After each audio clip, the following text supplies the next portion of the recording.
Inside Story Uganda, real source of political updates. Twanirize mukulu Tone tumukunde munnamateeka lawyer sebo nsanyusa okulaba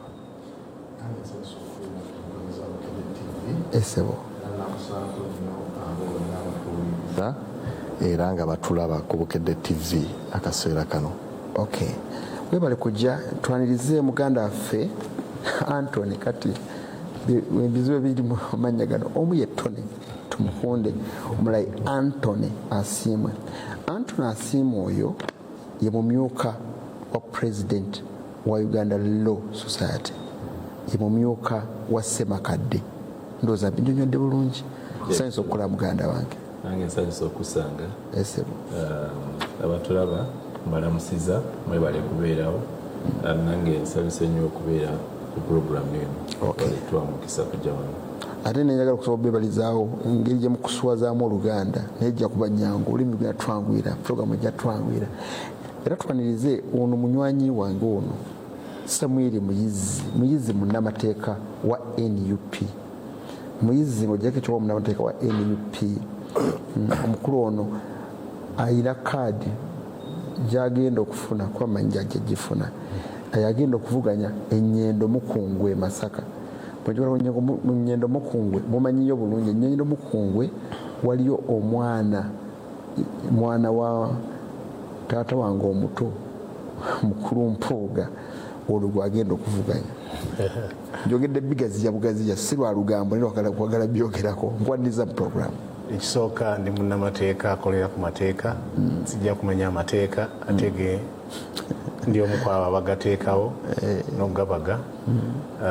Ekituufu kiri ndi mu kuvuganya ku kaadi ya NUP okulaba nti nze member wa parliament addako wa Nnyendo Mukungwe.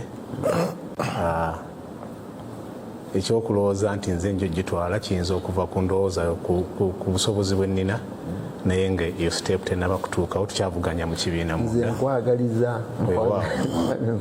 Erinnya Samuel Muyizi Mulindwa Kayaayo. Nga bwe babuulidde ndi munnamateeka amaze mu mateeka ebbanga eriwera, ati ngenda mu myaka 2. Okay. Mu field ey'amateeka nebyenkoze mu myaka ejja 2.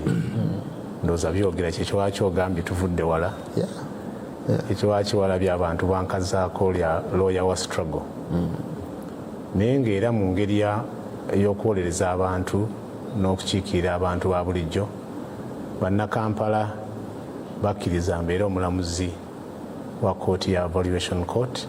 Asinga bannakampala mmanyidde mu kifaananyi ky'omulamuzi akola ku nsonga z'amayumba mu Kampala yonna, ensonga z'obusuulu mu mayumba. Nze mulamuzi waazo. Nsuubira David Kabanda yentebe esimba wali yentebe egiwatera okutuula twagisiimudde dda agenda gibeeramu oba n'abakoona ku byobufuzi nona saidi yange akoona ku byobufuzi amakati nga boogera ku nsonga zaabwe. Leero ntandike naani? Nsooke naawe omukulu Anthony Asiimwe. Anthony Asiimwe, engeri Uganda Law Society gyekuttemu ebintu byayo gye tuyita bang the table, kagambo ka Luzungu, kimu mwakatandise ku mulembe gwammwe ne mu president wammwe Ssemakadde. Bang the table yanaakulembera ekitongole kirambuzi kati webituukidde bamugambye emyaka 2 egyo musibo. Era badde maji bamukutte naddala namugono mukwata ne muwandiika ekiwandiiko nga mulayira ne muga tajja kwatibwa. Kineebuuza ye n'abeera emmanya y'enkoko tutandikiraawo. Neyanziza obukulembeze bwe tulina ssaawa bino mu kitongole kyaffe eky'abannamateeka kyoyise bang the table oba okuba emeeza mu Luganda. Ndowooza ekigambo ekyo abantu tebakitegeera bulungi. Muzze muwulira nga tugamba ssaawa eno obufuzi obuliwo bwa radical new bar nti buli mwaka wabaawo obukulembeze mu Uganda Law Society. Tinaye mutuukiriza emirimu oba obuvunaanyizibwa bw'ekitongole ng'abakulembeze buli bufuzi bwa buli bantu ababeerewo ku ntebe balina engeri gye bakwatamu emirimu gyabwe. So ekyaviirako okuleeta enenfuga oba enkola eya radical new bar kyetuyita radicalism nti oba bang the table gyogambye okuba emmeeza nti lwakuba emyaka gyonna egiwedde tulabye nga tufuna abakulembeze ab'enjawulo nga ebintu byakukwata mpola wabaawo obuzibu wabaawo ekintu ekitali kituufu mu nfuga y'amateeka mu ddembe ly'obuntu nti byakukwata mpola kwogera nti ogenze buli kitongole kirina obuvunaanyizibwa obw'enjawulo nti mwe nga balooya mulina buvunaanyizibwa ki eri abantu buvunaanyizibwa ki bwe mulina eri abantu nga mukola emirimu gyammwe. Ekitongole kya Uganda Law Society tulina obuvunaanyizibwa eri gavumenti, tulina obuvunaanyizibwa eri omuntu wa bulijjo, tulina obuvunaanyizibwa eri palamenti nti tuwabula abantu abo bonna nti palamenti tugiwabula mu engeri gye babagamu amateeka kiteeka ki eryandibadde nga likola. Kooti tuyambako kooti mu kuwozesa emisango n'okusala emisango. Gavumenti naye tugiwabula ate omuntu wa bulijjo fe abamukiikirira okulabika nti eddembe lye terityoboolwa. So mu mbeera eno ey'okutyobola eddembe ly'obuntu nga ate ebitongole ebyandibadde nga byebi bikuuma eddembe ly'obuntu byebitakola nti ffe nga balooya ne tugamba tetujja kutuula obukulembeze waffe tujja kukozesa embeera ey'okukuba emmeeza nti bwe mba sifunye solution bwe mba nze mu ofiisi ngo olina kyolina okukola n'olemererwa okikola ngenda kukuba emmeeza si nti kukuba mmeeza fizikali amakulu gaakyo nti sijja kuvaano nga tonakola kyolina okukola nti radical new bar oba radicalism si nti kusiibuuka mpisa wabula kwe kusaba oba kwe kusaawa embeera nti kino kyolina okukola teeka okikola kuba buvunaanyizibwa bwo. Nakulabidda kubanga wano wakwogerera wano tunaba kugeza radicalism n'embuga radicalism tunakozesa banga the table nange gwosanze wano sikiriza banga the table nzikiriza mu kwogera n'omuntu n'ategeera kyogamba. Lwaki embeera eyezeewo kiki ekizeewo lwakuba byabufuzi bifuuse bwe bityo namwe ne mukola ebyobufuzi ebifaana bwe bityo okuvuganya n'abantu abali mu gavumenti kyekireeseewo ekyo. Yawe mbadde nzija nti lwaki tulabye ng'enkola zino zonna ezibaddewo tezituwadde results oba tetulina kyetufunyeemu nti ebintu bisigadde nga bye bimu. Oba okola ekintu mwene engeri gy'okolamu ekintu toyinza kusuubira ate okufuna result ey'enjawulo oba ekyenjawulo oteeka okukyusamu mu nkola. So ffe tulabe ng'embeera ezeyinooneka nga eddembe ly'obuntu lirinyirizibwa teri balisaamu kitiibwa. Ab'ebitongole ebyenjawulo abandibadde nga bakola mirimu gyabwe tebakola kyokka bali ku ssente w'omusolo. Ne tulaba nti ekitongole katugeze essiga eddamuzi balina obuvunaanyizibwa bw'amaanyi abalamuzi abatuula eri ne batwala ne basala emisango balina emitendera gye balina otambuliramu n'osanga ng'omuntu abadde mu kooti amaze emyaka 10 omusango gwe guli mu kooti obwenkanya obuli bw'enguzi ffe ne tugamba nti tetujja bisirikira waba tetujja kwogera bwogezi tugenda kubako na kyetukola nti bang the table tuvaayo ne twogera ne tugamba nedda gwokoze kino kikyamu kyusaamu. So kyekyo kyeyo bang the table gyogerako. Kakati omulamuzi Sekaana yasaze omusango n'agamba nti Ssemakadde ssentebe wa bang the table gwe gwoli omumyuka we avunaanibwe okujolonga okumalamu ekitiibwa kooti asibibwe emyaka 2. Nemuwandiika ekiwandiiko gwe kisayinize nze nakiwandiise gwe wenyini nze mwenyini era mu nkola ya banga the table nze nakiwandiise lwakuba omukulu teyabadde mu ggwanga we bayisize ekyo ekiragiro nga nze aliwo ng'omumyuka we akumye oba ali mu bukulembeze ng'omukulu tali n'ogamba otya nga tawadde bennyamivu munyo nga tuwakanya ekyo ekiwandiiko tulowooza tekyakolebwa oba ensala eyo teyakolebwa mu butuufu ku lw'ensonga ez'enjawulo nti omukulu tulowooza yakikoze mu busungu okugezaako okubonereza omuntu so nga si kutambulira ku tteeka oba amateeka kye googera. Ekisookera ddala nti nga woyogedde wano nga tutandika nga 7 Ogwokubiri we twalina kye tuyita opening of the new lawyer olunaku lwe twalinawo nga okutandikawo omwaka omupya gw'amateeka kulumu ejo abaata ne chief justice ne mwogera ku bibakwatako mugulawo omwaka ndowooza walaba ekyaliwo nga wekyogedde nti saabalamuzi yavaayo n'agamba nti mukulu Ssemakadde wa pulezidenti waffe bw'aba tavuddeyo ne yeetondera omulamuzi Sekaana ajja kulaba ekinamutuukako nga tebanayitako wiiki emu ne twanga oyo omwami Sekaana mwennyini ate ayisa asala omusango oba ayisa ekiragiro nti Ssemakadde asibibwe emyaka 2 ekintu kyetulowooza nti kyali mu nkola kyali kipulaningiddwa nti kyali already nga kyateesebwako nti tukole kino ensonga lwaki oyogedde ku bang the table nti ffe tulowooza nti kyakwagala kusirisa ddoboozi eri omuntu erya Ssemakadde ate Ssemakadde teyogera nga Ssemakadde ng'omuntu mukulembeze w'abaloya nti eddoboozi lye lyayogera ayogerera abantu abalala bali emabega so nti bw'oba okuta oyo n'omusirisa ojja kubanga eddoboozi eryo olusirisizza kyetuyita okulabisa nti ye ajja kuvaayo akulabisa okoze ensonga ajja kukulabisa naye ate n'ekirala owulira nti bamusibye lwakuba nti ebigambo byayogera byali biyisaamu Sekaana yo mwennyini amaaso mu mateeka tosobola kuba mulamuzi mu musango gwo nti gwe complainant oba gwavunaana oba gwalina obuzibu ate n'oba nga gwatudde mu musango kiringa wogamba enkima okusala ogw'ekibira nti oba bakyokya oba tebakola ki oba omanye ekigenda okuvaayo so oba ogamba nti Sekaana yeyeemulugunya wadde wali omuntu omulala ze naleeta okwemulugunya nti ate gwemulugunyako atuule wali amusalira omusango n'ekyokusatu era Ssemakadde omusango gwe teyaweebwa mukisa okuwulira oludda lwe era gwali gwa side emu nga ne bwoba osoma ruling bagamba nti empapula bagezaako okuzimutuusaako tezamutuukako n'olwekyo teyeewozaako mu mateeka Ssemateeka eyogera ku kyetuyita fair hearing oba obwenkanya mu mateeka nti noba ogenda kusalira omuntu omusango olina okuma omukisa asobola okwewozaako aleete oludda lwe olyoke okole ensala ng'owuliriza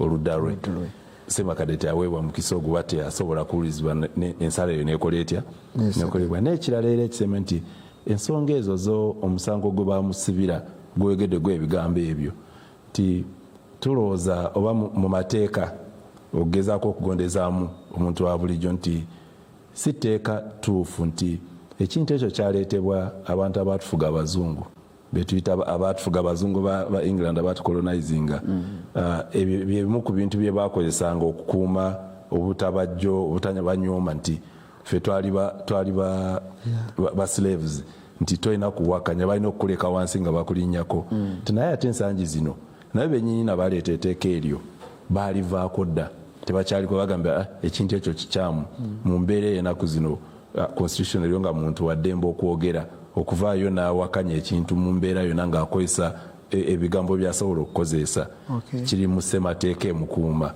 kamale njagadde kubuuza ebibuuzo ebingi ntegeera ebisooka ndyoke ngende wa muganda we ekirala kyenyala okubuuza mwe balooya temuyina makubo ge musobola kuyitamu mu kwemulugunya kwammwe okujja kuwandiika mu mawulire oba okwekalakaasa obwekalakaasa nammwe mulinga ffe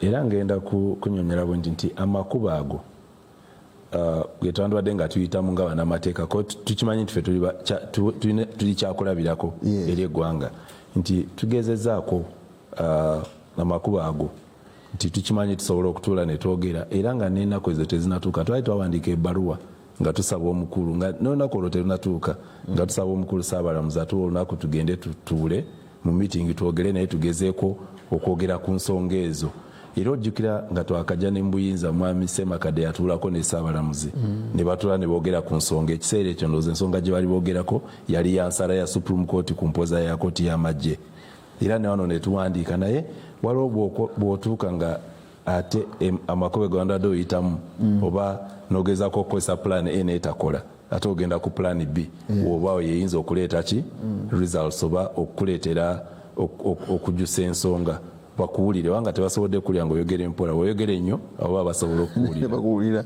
neyanza muka mwange njagala nsooka ensomeko obubaka buno bwe nakasufuna ku ssimu ono agambye message emu ejjange erala eyingirawo nsooka okwebaza Bukadde TV n'abaweereza baayo nsooka okwebaza Katonda eyawa honorable eyabawa amagezi era nsaba honorable Kabanda babazze omuneebalize mu ngeri enjawulo. Nsaba okkirize ompe enamba yo y'essimu njala kuwa ekibanja agala kikwasi Kabanda agala muwa ekibanja era tukusaba obeere MP waabwe ab'Ekalangala Sese bali bubi nnyo Sennabulya Tone Kizira Village Kayunga Parish Mugoye. Message ompereze egenda mukulu Kabanda ajja gifuna era n'essimu ajja giddamu mwogeraganye omuwadde ekibanja. Ono agaye munnakyalo weebale kuweereza munnamateeka omukukutivu nze nga Ssemakadde okusinziira byayogera asaanidde akangavulwe ono last born Umaru wa Hoima Oil City era kwali nnyo ku program. Asiimwe George William ekabula soka eggomba munnamateeka Ssemakadde ndowooza asaana yeemenye awenga abamukulira ekitiibwa n'okukakkana mu njogera ze atalina musango ate kati yaddukidde ki ani agambye nti yadduse mukulu anakitugamba mpozi tebanamukwata. Okay, Sserugabe batuweereza lwakuba Sseruga gyebali olunattawa nnyindo lwambwa lumuziba nnyindo tebafaayo ffe tujja akoze sibitegedde byogambye bulungi ndowooza abakukuliriza babigoberedde bansinzeeko. Muganga Godfrey owerweza Kajjansi yo gavumenti twagireka kati ekola byeyagala naye ne Ssemakadde olumu okulema okukolereza tasengejja bigambo bye oba ye teyeegomba lukwago ngeri gyalondamu ebigambo bye bakozesa. Let him disagree with respect.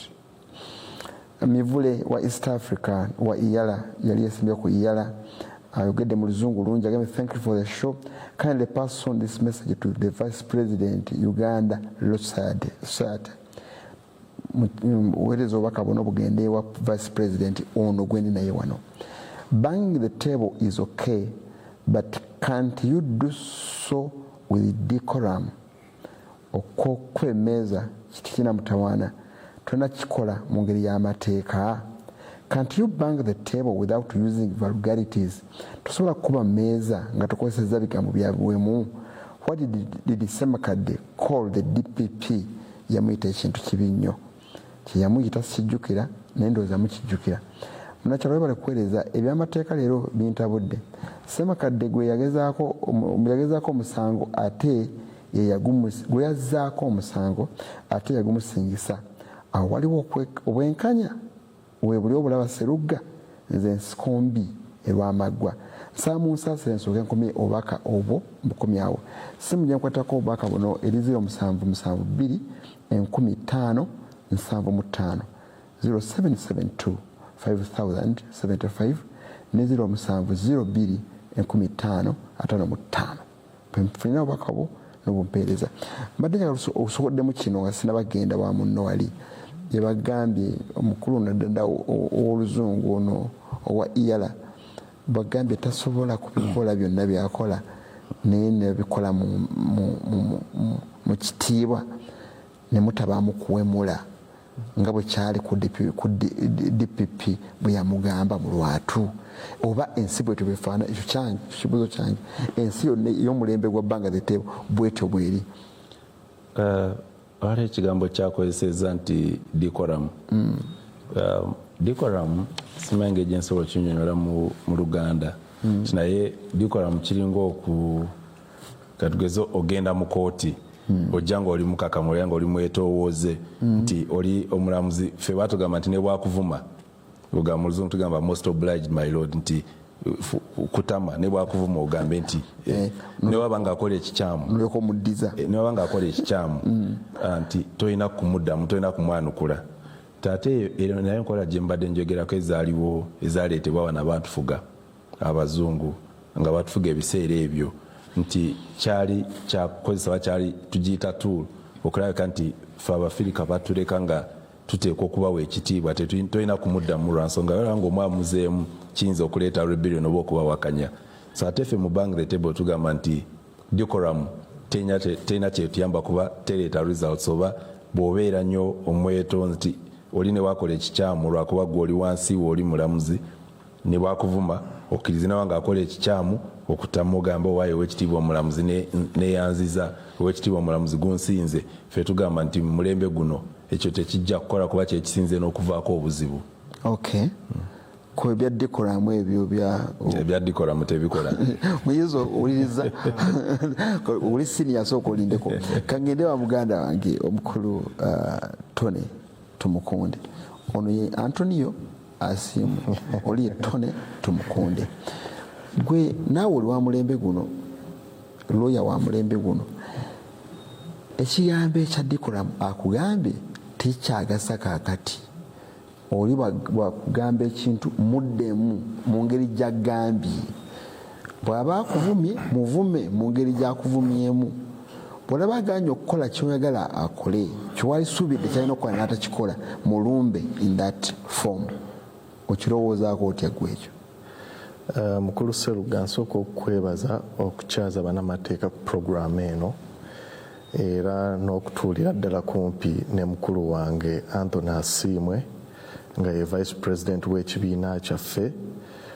Nze ng'omu kyentakkiririzaamu kubanga era saabalonda era nga sobola kukkiririza mu president saa zino omulaba ku mitimbagano yeesiiza obuugi ali wansi w'amazzi enkuba emukuba ayambadde bushorts bwonna ye president abantu gwe basuubira okubaako by'anaakolera bannamateeka abato okwenrollinga. President yeyeesiiza obuugi mu maaso era abantu gwe basuubira nti yagenda okuyingiza abaana 2,000 oba 1,500 mu ssettendekero erya LDC. Ye president omu abantu gwe basuubira okubanga increasing enrollment oba okututwala mu certificate practicing certificate ez'oku mitimbagano n'okubaako n'abantu baffe abali ebweru kati bannamateeka abataba practicingira ebweru okubanga basobola okwenrollinga nga tebali wano. Ebyo byonna munnaye Sseruga omukulembeze Ssemakadde tabifaako. Ye ekimukolera ndowooza kukola linnya ng'ayita mu nkola gy'ayita bang the table oba okukuba emmeeza. Simanyi oba emmeeza ezo zikyaliwa, abasinga kuva ebamulonda babuuzizza emmeeza ezo ze ziriwa. So ndowooza obukulembeze bwa Asiimwe ne Ssemakadde Isaac bwo bukkiriza mu kutyoboola bitiibwa by'abantu. Uganda Law Society si be basooso gibeeramu. Muganda waffe era ng'atusinga obwa senior Samuel Muyizi ajja kugamba engeri ebintu gye babifunamu era engeri ebintu gye babituukako. Olina kuwa abantu kitiibwa n'obutakkirizaganya nabo. Ndowooza eyo demokolasi era enfuga y'amateeka. Abantu abalonda muganda nga Isaac Ssemakadde 2,000 bamusuubiramu ki? Abaasingira ddala baali bakyamufu nga balaba omulaasi gwe batalondangako ayina manifesto ebagamba nti mu nnaku nga 10 Attorney General nja kuba amuggyeeyo, ettendekero LDC nja kuba ndisaanyizaawo nga temukyasomerayo, ng'ebibuuzo babiseetingira ku universities zammwe. Ndowooza omutindo yaguwanika nnyo nti ebimu era tasobola kubituukiriza. Abaana baliyo babonaabona kati. Ku lwaki? Kubanga Ssemakadde tasobola kutuula wansi na bitongole ebibawa services. Gwe bw'oŋŋamba nti tokkirizaganya na Attorney General, yes osobola obutakkirizaganya naye, atuwadde ensonga ze era ng'ezimu ziri mu mateeka, naye Attorney General naye waali mu mateeka. Bw'ogamba nti tokkirizaganya na Chief Registrar Sarah Langa, ye custodian wa enrollment oba yalina obuyinza obukkiriza omunnamateeka okugenda okufuna empapula ezimusobozesa okuyingira kkooti. Gwe oba tokkirizaganya naye, oli muntu omu, oli mu myaka nga 15 naye eriyo abaana abaakulonda abakusuubira okubawa services ezo ze batasobola natuukako kubanga gwe oli mu kulwanagana n'abantu abalala. Ekibiina kya Uganda Law Society tebakolerera musaala era abantu bwe baba balonda abaana basuubira nnyo okufunamu okusingira gwe ddala gwe omukulembeze kyowandifunyemu kubanga bo bali mu myaka 15 20 abamu bali ku bukiiko bwa boards naye waliwo omwana atanabafuna practicing certificate naye nga Chief Justice agamba nti bwe tuba tetukwataganye ne Law Society eno erimu tetusobola kubaako kye tubawa. So nze ndowooza yes emmeeza tujja zikuba naye ate ne bano b'oyagala bakuwe service nabo bantu era tetulina kyerabira. Bwe tujja ku nsalawo ya omulamuzi Sekaana muganda wange ono alimbyemuko bw'agambye nti Ssemakadde teyeetaba mu nsalawo y'omukulu Sekaana omulamuzi Sekaana era nga omulamuzi Sekaana akyogera lwatu mu judgment oba mu nsalawo ye nti court process server gwe bayita Kisa Benjamin yagenda osavinga ku Uganda Law Society. Uganda Law Society ye office enkulu Ssemakadde watuula era mu mateeka omuntu waba akusavinga ekiwandiiko agira ddala ku address gye yasembayo okumanya oli otudde. We yagendayo Ssemakadde n'amulagira bannamateeka be bayita GM advocates n'agenda n'asavingawo ebiwandiiko. Si gwe mulundi ogusoose mukulu Ssemakadde oyo obutajja mu kkooti n'ensala ya Esther Nambayo omulamuzi anenya Ssemakadde obutajja mu kkooti kuba yakkiriza nti tasobola kulabikira mu maaso g'abalamuzi. Abamu baayita nti bali banguzi, abamu baayita nti tebamanyi bye bakola. Nalabye ayisa omulamuzi Sekaana nti yagwa empapula ku LDC we yagwa empapula naye kati ate mulamuzi ekitegeeza nti yayita abamu era abantu abasinga ku LDC bagwa ne bamala ne bayita.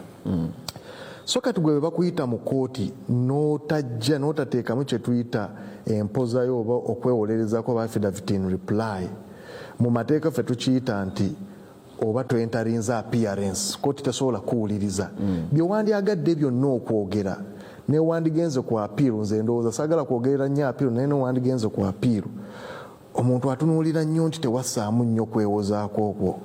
So muganda wange oyo bwe yajja mu bukulembeze yagaa nti atambulira ku mateeka kye tuyita rule of law. Ebisingira ddala abivuddeko, ennono za rule of law azivuddeko tazitambulirako. Bw'oba tokkaanya na mulamuzi koobere munabyabufuzi ndowooza Ssemakadde yasoose okutyobola ekitiibwa ky'abalamuzi.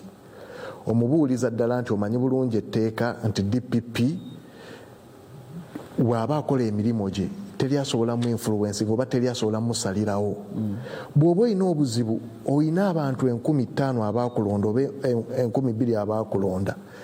Kola bukozi lisiti ogambe abalonzi nti bannaye zino ze fayiro zezitwalidde mukulu wa bodo DPP tazikozeeko tazisanctioninze oba wano ya sanctioninga nga tekigwanidde. Kubanga omuntu gw'ovuma talina ye mwaganya kwogerera ku muzindaalo akuddemu kubanga emirimu gyakola egimu girimu bakiraya nti girimu privilege eriyo ebintu ebyekusise byabikkiridde byatasobola kwogera naye n'ovaayo n'omutyoboola engeri gye yamutyoboolamu nti bw'aba maamawo oba bw'aba mugandawo oba ng'otudde mu ddiiro n'olaba engeri omuraasi oyo gye yayisaamu gye yatyoboola ow'ekitiibwa DPP tekikola makulu. Muganda nga asiimwe taata we mulamuzi era kijja kuba kyennyamiza nnyo asiima okuwulira nga taata we bamutyoboola oba nga agabye order omuntu n'amudescribinga n'atyoboola ekitiibwa kye ku Twitter n'amugamba nti yeekobana n'abali b'enguzi n'amudescribinga mu busajja bwe ebintu omuntu byatasobola. President wa Law Society olina abaana abava mu amatendekero ag'amateeka abakutunuulidde abayingira LDC bakuyita ku graduations ezimu.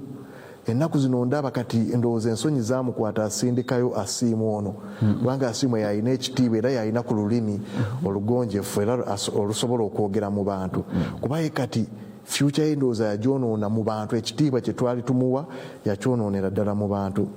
So nze ndowooza nti osobola okukuba emmeeza zonna z'okuba naye nga totyoboola ddembe ly'abalamuzi totyoboola ddembe. Asiimwe ebimu byakola sikirizaganya naye naate sobola muvuma sobola kujja ku Twitter n'emuvuma muganda wange Sam Muyizi ayinza okubaagwa mu kibiina kirala naye sobola kuva ekitiibwa kyemuwanga siniya nti bw'aba ayimiridde okwogera ne mu kooti batusomesa bano be bayita koloniyo mu kooti batusomesa nti Samuel bw'aba ayingidde kooti sobola nakuyimirira nti mwanjule kubanga kyekyo ekitiibwa kye batusomesa. So nze ndowooza nti omukulu Ssemakadde ekitiibwa ky'abalamuzi alina okukibawa. Bw'ogenda ku record eya kooti nga toli mu mativu ndowooza ffenna tuli bannamateeka era emitendera gy'amateeka gisaawo enkola mwoyita okwemulugunya mu kooti ensukkulumu oba mu kooti ejulirwamu era ng'ebyo byonna tubimanyi. Bw'oba tokkirizaganya na mulamuzi asooka genda ku mulamuzi wookusatu ojja kgenda mu kooti ensukkulumu batuwe kye tuyita president era eyo ensobi teriddamu kubeerawo. N'ate bw'ojja ku mutimbagano omusajja alina abaana yagamba Sekaana yeebaka n'abakozi, Sekaana yeebaka ne ba student be, Sekaana akola ki? Bano abantu nabo bantu wadde balamuzi. Naga Sekaana muli wanguzi, Sekaana yagwa LDC emirundi 2, Sekaana ebintu byonna ng'abiteeka ku Sekaana. Naye ng'obuzibu buvaawa kubanga Sekaana yawa order n'agamba nti nedda munaabi ekintu kye wakola ekyokugoba Isaac Ssemakadde tekyali mu nkola kubanga eyo court order Sekaana gyawa teaffectinga Ssemakadde yekka eaffectinga ne munaabi n'omulala omusajja bamuyita Godfrey Tulyamusiima bo ne bakkiriza ekiragiro kya kooti ne bakissa mu nkola. Ono muganda waffe we baamuwa court order interim order ebaagimuwa yadda buzzi ku mutimbagano gwa social media teyalaga ensala obuzibu obuli mu nsala yadda mu kuvuma. So kati ekyo mu mateeka tukiyita okutyoboola ekiwandiiko oba ekiragiro kya kooti. Okay, mukama wange tukumaliriza sinjagala okumanya kati naye nga muganda waffe wagambye ye ow'ekitiibwa omulamuzi Sekaana yaba talina busobozi mwasobolera mu kuviira mu musango guno. Byogedde byonna bikulu nze binkwatako ng'omuntu agoberera ebintu by'empisa n'okukolagana n'abakulu naye omukulu Sekaana ogamba nti kale byonna mbiwulidde naffe tubiwulidde nguvuddemu ono yaba agusala tekirina makulu kyekyo. Sserugga era nja kwebaza olw'ekibuuzo ekyo. Kooti yonna bwekuwa ekiragiro kya kooti omuntu n'agamba nti okiyisizaamu amaaso okityobodde ekisookera ddala kiddayo mu kooti eyo oba ow'omulamuzi oyo yakigaba okukisengejja alabe okityobodde oba tokityobodde. bw'oba okityobodde ogwana kibonerezo ki?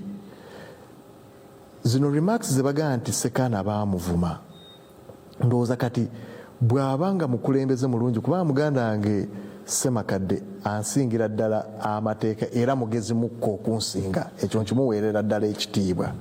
Bw'alowooza nti wakola awo ensobi tateekeddwa kuvuma. Ayina bannamateeka mu kooti ntera okulaba nga aleese bannamateeka 5 3 ateekeddwa kola appeal eyo gye tuyita strongest ground ya appeal gy'agenda okukozesa. Bw'oba tokkirizaganya na mulamuzi omulamuzi ayinza okugamba Sserugga nti lino ettaka si liryo naye ng'ate kwe kuli n'amalaalo tojja gamba mulamuzi nti weekobanye ne sayidi eri n'omuwaayiriza. Ky'oba okola genda mu kooti ejulirwamu. Bw'oba ovumye omulamuzi era bibaddewo ndowooza ne mu musango gwa Ssebadduka byaliwo. Ssebadduka atuuka mu Supreme Court n'avuma abalamuzi kubanga baali face to face ne Ssebadduka ne bavaawo ne bagamba omusango tuguvuddemu omulala ajje.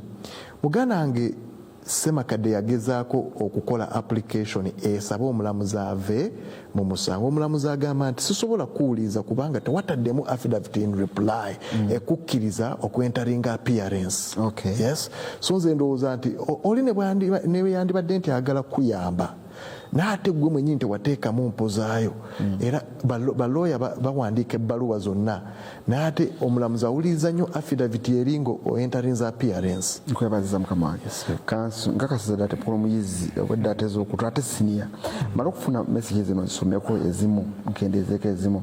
Agambye ono mwami Sserugga batuweereza abalamuzi ne ba looya tebaligenda mu ggulu emisango egisinga obungi tebasala mazima ate nga omulimu gwabwe omukulu gwandibadde gwa arbitration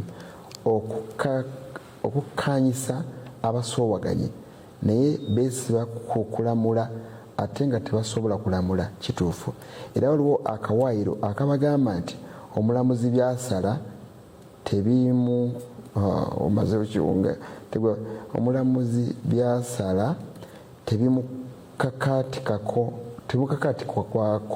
ng'omuntu ekyo kituufu mutubuulire ani ampeereza message eno ye kyabangi Sekagale wa Gomba. Makadde is a sign of decayed law society, and it's a pity to hear once respected and learned people defend a person like him. Shame. Mukitegedde mu Luzungu ate kitegedde buuza omwana akuliraanya awo kumpi. Munnakyalo weebale kuweereza nze Hamuze Kasanda tukusaba otukyalizeeko ku Haji Abdul Bisaso MP Adake Kasanda South nze Hamu Germany oba Hamza Ekasanda mukulu Bisaso bitegedde bajja kumpa ennamba yo tujja kukyaza. Mr. Ruga, thanks for the program. Mr. Semakadde is a very brilliant man, but those who oppose him should go back to LDC for a refresher course. Mukulu Semakadde mugezi nnyo ngera munne bwagambye era bamuwakanya badde mu LDC basome mu ngeri endala kyogamba weebale nnyo ssebo.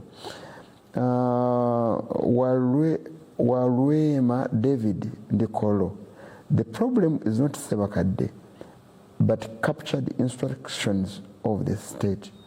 Where is Esther Kisaki and Kakuru who ruled against the regime?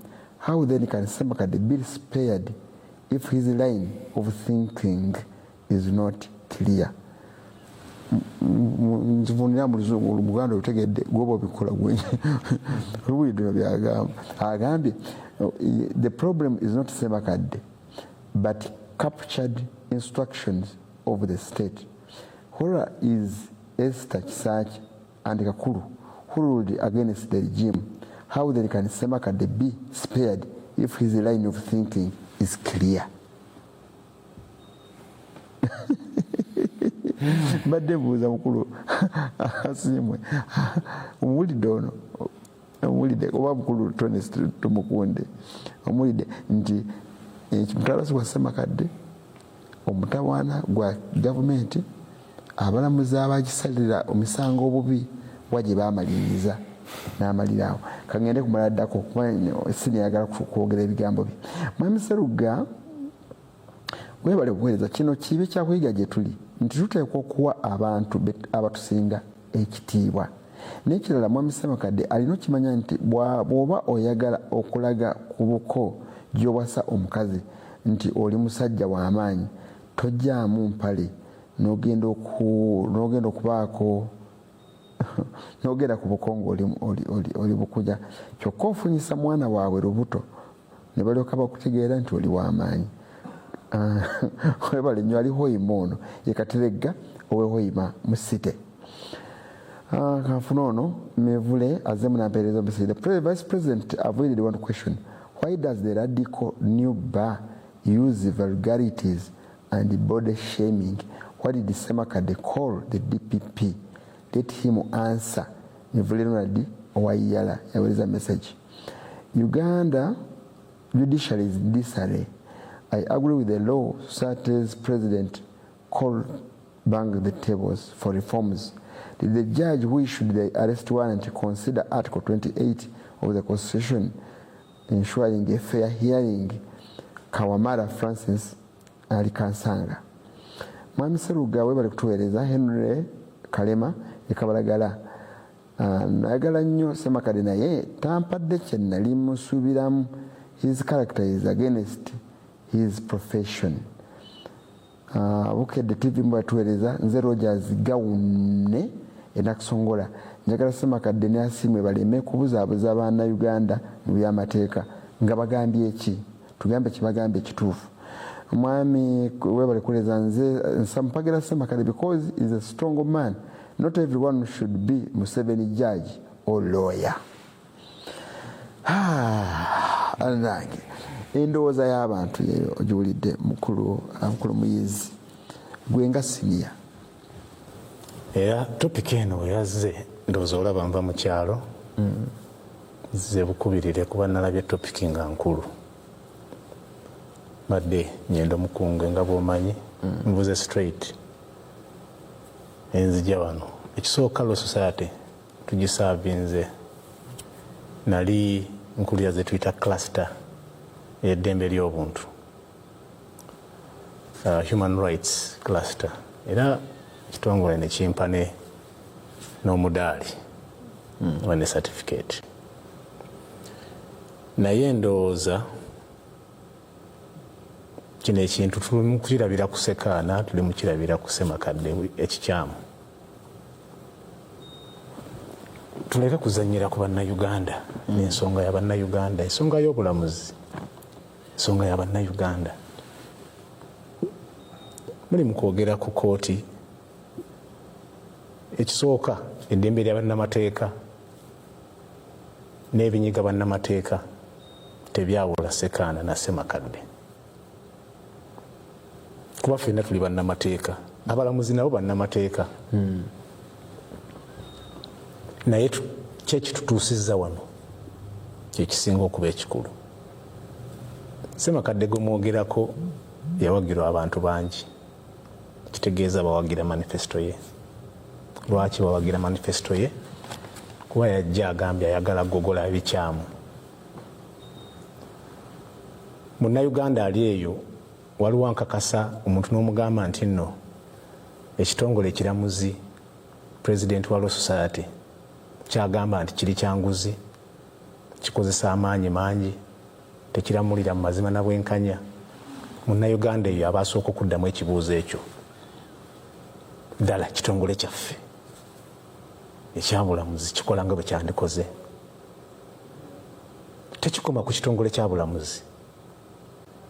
Okwonooneka kwa institutions mu ggwanga lino okubanga ensi tetambulira ku institutions ekireese Bassemakadde.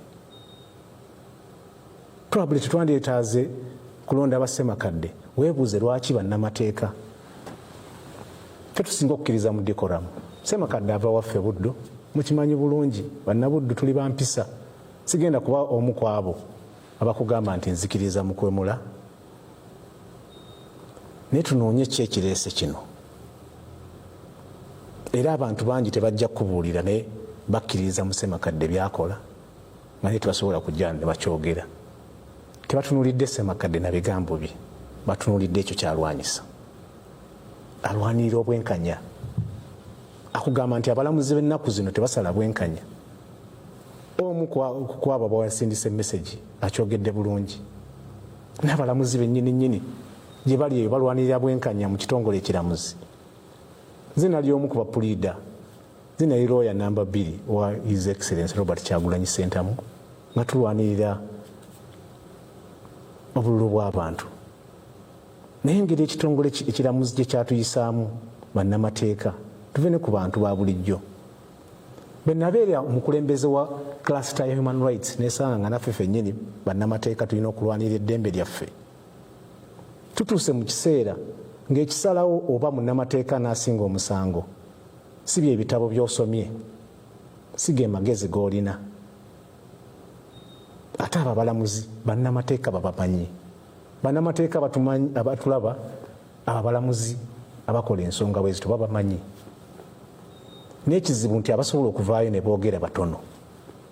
Bwe tunaatunuulira engeri omuntu gy'ayogeddemu ne tutatunuulira kikyayogera n'ekyo kiyamba munnayuganda bw'onaatunuulira eno ensonga because ekisinko kisooka byonna abantu bagamba bwe weeyisa nomale mu mbeera eri abunomo naawe obeera abunomo. Saagala bankwate bubi sigenda kuwagira kwemula lwakuba ate bw'ogenda mu kooti zaffe bannamateeka bajja kugamba nti ffe ate tweyambisa nnyo olulimi olumu omulala lwatategeera nga n'olabira kungulu kuba abasinga twasoma literature meaning ebeera eyeekwese wansi b'ebigambo bye tukozesa bw'oginoonya lw'oyinza okutegeera ekyo. Ssemakadde mulwanyirizi wa ddembe bwe bw'oŋŋamba nti tulina eddembe eri practice nga we tulina okupractice nga bannamateeka nti waliyo ebwenkanya mu decisions. For example, fe mbadde mu election petitions esukka mu 100 naye ogenda mu kooti ng'already it is not a level playing field. Kino nja kyogerera ku TV. Twali mu Supreme Court nga omulamuzi obeera otya mu kadirisa no taking a charge, saabalamuzi no taking a charge of an election petition egenda kuba before you nga gwe obulya registrar nti oyo lawyer alabika azze essaawa 11 wandibadde ogaddewo ng'oli mu kumicromanaginga omusango gw'ogenda okuwuliriza munno n'asala ensala etakkiriziganya naawe kaakati awaŋŋaŋŋuse. Abalamuzi abamu bagenda kubeera nga abasirikale be twagambanga. Nze omusango gwe nasookeramu gwe guno kati gwe twogerako ogwa Dr. Kiza Besigye nga naakabugumya entebe mu 2005 nesanga ngenze mu General Court Martial ne munange alaka ne Lukwago. Naye olw'okuba teyali kooti twesanga ffe tuli mu kwerwanako kuba kale bw'alaka ne Lukwago basanga babasibye ne Kiza Besigye. Guno omusango twogerako tugubadde gwa kaakati gwadde gwa kooti etatambulira ku mateeka. Naye gwe bw'oba osobola okuŋŋamba nti waliwo kooti etatambulira ku mateeka n'ogijjawo sooka okiliininga eyo house then tojja kufuna basemakadde. Ebikolebwa mu kooti bannamateeka abantu nnyiza obutabanenya abasindisa message. Naye munnamateeka yenna akulimba nti ekitongole ekiramuzi kitambula bulungi aba akulimbye. Sigamba omanyi nannyini kiggwa yakiweebuula. Sinze omu ayagala nnyo okugamba nti kooti zonna nfuno.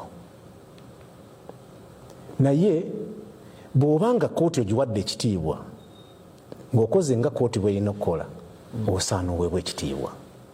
Naye ate omulimu gwo bw'oba mulamuzi nga toguwadde ekitiibwa gwe nannyini kiggwa ali mu kiweebuula si Ssemakadde. Okay. Because Ssemakadde gwe ndaba ndaba omuntu alina kyali presenting ekisukka ku ye. Sigenda kulaba mpackaging ye, njagala tulabe bigger picture. Kugambye nti kati omulamuzi mulamba wa Supreme Court ali awaŋŋaŋŋuse olw'abanne. Twali mu Supreme Court ne batuyita mu kasenge. Ffe abatono ffe twagaana okuba gagged ng'abalamuzi ba Supreme Court batugamba nti mumanyi tugaanye okukkiriziganya ng'abalamuzi okukuuma ekitiibwa ky'abalamuzi twandibadde tetukkiriza kuddayo wansi kubeera nti no tugenda mu maaso n'emmata eno. Nze omu ku bannayuganda ne bannamateeka abalowooza nti tetufunanga decision ya Supreme Court. Naye byonna trouble nze saasobola kuba Ssemakadde kukaayana kubanga ne koramu okubeera ne decision ya koramu y'abalamuzi 7 omulamuzi omu fayiro ye neetaba ku ezo ezisalawo. Koramu mu mateeka tetegeeza numbers. Twasirika tuli bannamateeka kati n'ogamba nti abantu abazze okukuba emmeeza. Okukuba emmeeza tekitegeeza kumenya mmeeza. Yeah. Bw'oŋŋamba nti ozze kumenya mmeeza kitegeeza ozze kumenya mulimu gwange. Nze nga munnamateeka ate ekyo sijja kikkiriza. Naye bw'oba ng'ozze nze nkitegeera nga kulemerako na kukangula ku ddoboozi. Ffe bannamateeka sina musango kukangula ku ddoboozi. Bayirawo n'ebigambo ebyo nga wazze emisango gye tubeeramu nga gino egy'okukabasanya abaana, egy'okukwata abantu. Ebigambo bye twogera mu kooti ojja kugamba nti bannamateeka bonna bawemuzi. Ekitegeeza tulina olulimi olwaffe. Munnamateeka lwayinza okugamba munnamateeka munne. Munnamateeka bw'aba yasoma literature n'ategeeza figurative ekiri mu ekyo kyayogera ate ayinza obutanyiiga. Kiki kizibu kyendaba? Busungu. Ffenna tuli basunguwavu. Gamba era kanzire mu eri kooti gye bayuzizza. Twagenda nga ne tuyingira General Court Martial nga balooya tunyize, abalamuzi banyiivu, baklanti baffe ba Dr. Kiza Besigye banyiivu, nga kooti y'abanyiivu, ne bano ba court order banyiivu, judge advocate munyiivu. Toyinza kusuubira kirungi kiva mu mbeera efaanana bw'etyo. Okay. Kati bwe ndaba olulimi lwa decisions zino abalamuzi bakola naye ndaba olulimi lwa bannamateeka olumu lwetukozesa ndaba nga waliwo institutional problem, bigger picture, ki ekirina okukolebwa mu mbeera efaanana bweti. Twandibadde tutuula kisajja kikulu ne tutawulira bigambo nga Chief Justice byakozesa, eyandibadde omuzadde, ne tutawulira lulimi lwe twalabe mu decision efaanana bweti. Bano bakimanyi mu society ne bana tulina kye tuyita discourse ya backbench. Twetaaga okuwuliziganya ffenna balooya n'abalamuzi twebuuze kiki ekyo waki tweyuza kuba bwe tweyuza kino ekiggwa kyaffe ffenna. Ewatali bannamateeka abalamuzi tebasobola kubaawo, ewatali balamuzi bannamateeka tebasobola kubaawo. Ne it is a governance issue. Institution eno ey'obulamuzi eyina engeri ekikono ekyagiteekebwako executive arm of government. Kyensuubira nti n'abamu amalala bagajjamu appointment gye ziva nga kyenalabye mu decision eno. Ndowooza ye time bannayuganda ne tukiikirira nga tukola emirimu gino nawo participatinge mu nsonga y'okulonda abalamuzi. Olwo abalamuzi bajja okumanya nti tuweereza bannayuganda, tetuweereza muntu omu atuwa omulimu guno. Kuba nakyo nkiraba nakyo kyekimu ku ekyo ebireeta amalala gano mu balamuzi. Nga bwakubuulidde tusomesebwa ate kati bwe kidda ku ffe Abaganda kugamba obuntu bulamu bwe tulina n'omuntu olumu ayinza n'okulinnyako n'okola bwoti. Kati bannamateeka bye batusomesa nga bwagambye ebyafuzi b'amatwale nti mu kooti ne bw'olaba ng'ekola ekikyamu olina kuvunnama. Lwaki ndowooza nti byandikyuseemu? Kuba twakikozeeko ne kikola nti okuva lwe twasalawo nti tugenda kuwakanya kooti y'abannamagye nti bwe kitegeeza kati abantu badde batulaba nga tulende retired Colonel Dr. Kizza Besigye nga balowooza oli client waffe ffe tuli baalooya. Nedda, ffe tubadde mu nsonga y'emu nga twetegeera, tubadde ba kampuni y'emu ng'ekyawuka nti oli ali eri ffe tuli eno, tubadde tulwanira ddembe lya bannayuganda. Ne tutuuka ne kuba nti client ng'agamba nti bwe kitegeeza nze kufiira mu kkomera eryo sigenda kuteekinga puli, temunsabira bail. Okulemerako okwo nga bano kwe bagamba nti tulemereko kwavuddemu ebibala ebitayamba Dr. Kizza Besigye yekka. Okulemerako okwo naye ennemerako era kyenkugambye nze ennemerako eyo sigenda nze kwemula, naye ennemerako eyo ey'okugamba nti nno let's bang the tables kasa tetugimenya nze ndowooza ne mu mateeka kikirizibwa, tekimenya mateeka n'enkola yaffe. For example, ebigambo ebimu bye mwogerako kati ffe mu cross examination tukkirizibwa ebintu bingi. Omuntu ajja mu kooti n'agamba nze Dr. Gundi nina PhD. Ekibuuzo ekiddako kyensooka okubuuza nti wasoma?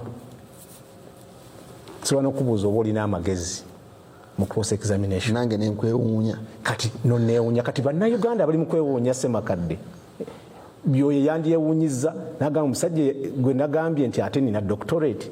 Kati balooya mwaba kimubuuza ebibuuzo ebyekisiru, balooya bakimanyi nti ebibuuzo tebiba bya kisiru. Ne statements ezimu ezikolebwa abakulembeze ba Law Society tezibeera za kisiru, naddala nga bazikolera mu bannamateeka. Bwe nsanga statements ezo ng'azifulumizza nga azivuma Sserugga, awo nnyinza okwawuka. Naye bwe nziwulira statement eyo eri veiled mu communication ng'agiweereza looya munne, kuba abalamuzi ba looya, ng'agiweereza DPP munne looya, nsuubira bw'aba ddala yasomako literature ebintu ebimu teyandisunguwadde kutuuka awo.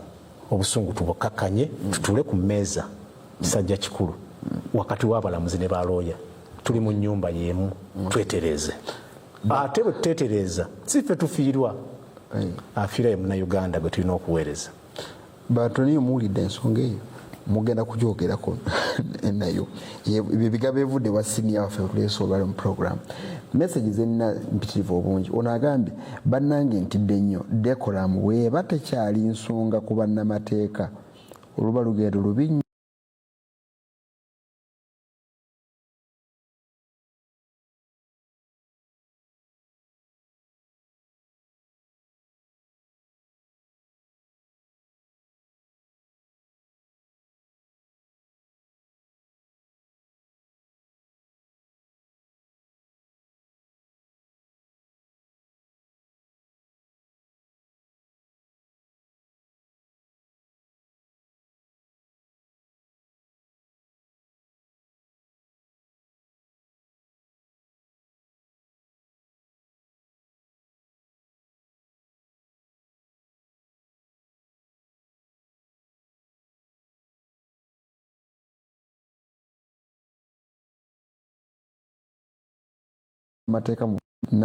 bannamateeka mutuyambe okuteeka amateeka mu butuufu muleme kukozesa amateeka kutyoboola mateeka.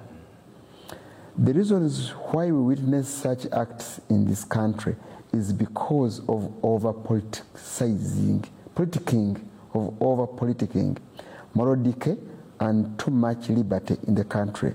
Sembusi Ivan asezidde ku Kaleerwe. Mwami Sseruga batuweereza nze sigawa essokolo naye omwami oyo eyayise looya ng'asobola ogamba nti his excellence Kyagulanyi tamina excellence wa ggwanga, amateeka yasoma ga bwereere era oba talina nnyo kyamusuubira mba sirina nnyo kyemusuubiramu agamba gwe. Oli president wano. Okay, akizeemu akizeemu. Mwami Sseruga weebale kutuweereza, nsaba kwebuuza munnamateeka tumukunde ku lwa mesagi eri eggwanga nze akansaasira Ivan Emma wano enamuŋŋoona Ssemakadde ne vaisi we basaanye beebuulire kuba enziramu gyaddamu sinungi nala ng'enziramu gyabadde addamu munnamawulire omulala atali gwe Sseruga Erias Lukwago ku bantu ng'erisobola. Okay, kangikomeza message wanvuye nnyo ngikomezaawo ndowooza agitegedde. Mwami Sseruga, for the program, I really support Ssemakadde and regards to him, Kwame Nkrumah and Kenneth Kaunda. Live longer Ssemakadde. Ime of Kamocha. Kamalize nono. This is Mugisha Moses from Naruvule. These people, they are after money. That's why they like what they do. Kufuna sente. Abalamuzi abawaabi ba gavumenti ne bannamateeka beetaaga retreat beesootinge eyo badde ku mirimu gyabwe nga bezizza bujja. Mukulu Kibuuka yampeereza message eyo. Sseruga weebale kutuweereza mwami Sseruga, mbuuliza mwami Muyizi nti Ssemakadde ye kakensa w'okutaputa amateeka era kyetagisa kuwemula. Kyagamba nti Basegona, Sempeebwa n'abalala tugambe nti bo bakibogwe kitalo nnyo. Uncle Tim ow'e Busega amalidde akuleseemu effumu. Oh well, ekyo kyo kyangu nnyo nkiddamu. Si kyampisa musajja muganda. Ni mutabani wa yali Pokino yasooka ku mulembe Omutebi. So nva mu maka ag'empisa kye nasoose yadde taliiko ndowooza. Sikkiririza mu kuwemula. Naye nzikiriza mu kulemerako. Eddembe bwe baba balirwanirira olumu oyina okola ebitali bya buntu bulamu ng'olwanirira eddembe naddala eri abalala. Kambabuulire kati tuyinza n'okuba nga gwe twogerako Ssemakadde alina mu 5-star hotel gyali mu nkuŋŋaana gyakiikiridde bannamateeka. Gwali eyo bw'otandika okutunuulira Ssemakadde oba totegedde kyaliko. Ku lisiti bwe twabadde tumaze okuwoza omusango gwa General Court Martial twagenze Luzira. Abamakomera ne batugyayo lisiti ne bagamba ffe bwe bamaze okusala ne tukola lisiti yaabo bonna bonna abalina okubenefitinga ku decision ya Supreme Court. Mwena wenna wano temubamanyi. Majority tebamanyiddwa. Tumanyi Kizza Besigye n'abalala nga 3. Bino ebintu olumu ffe ba human rights activists bye tukola ne legal activism gye tukola, omuntu alabira ku ngulu ayinza obutategeera kikigasa. Kati lisiti gye nkugamba bonna baafunyeemu olw'okulemerako naye nga tulina omuntu akkiriza okulemerako ne yeewaayo.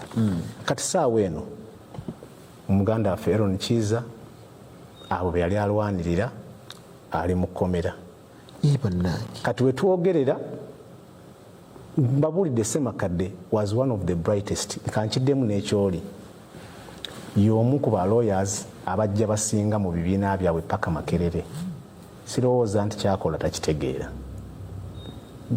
nyinza okuwakanya ngambye saagala kumenya meeza bw'oba ogikuba sigenda kuba omukwabo abakkiriza mu kukozesa olulimi oluwemula okutuukiriza kye twagala naye ate bwe ntunuulira ekifaananyi ekinene nja kusigala nga njagala abo abakola ffe oba oli abo bye tutakola mu bukulembeze ekiseera ekyo nkubuulidde nti ne kaakati singa abaasookawo naffe ba Godfrey nakolako ne Godfrey Lule mukimanyi bulungi nnyo bannange bakimanyi nti singa enkola ya Godfrey Lule eyatuuka mu makati awo n'etamalaayo nsonga eno gye twakamaliriza waliwo cross appeal yali esobola okumala ekintu kya General Court Martial ekyo nakitulekera enkola kakati enkola y'omulembe guno nkola ndala nti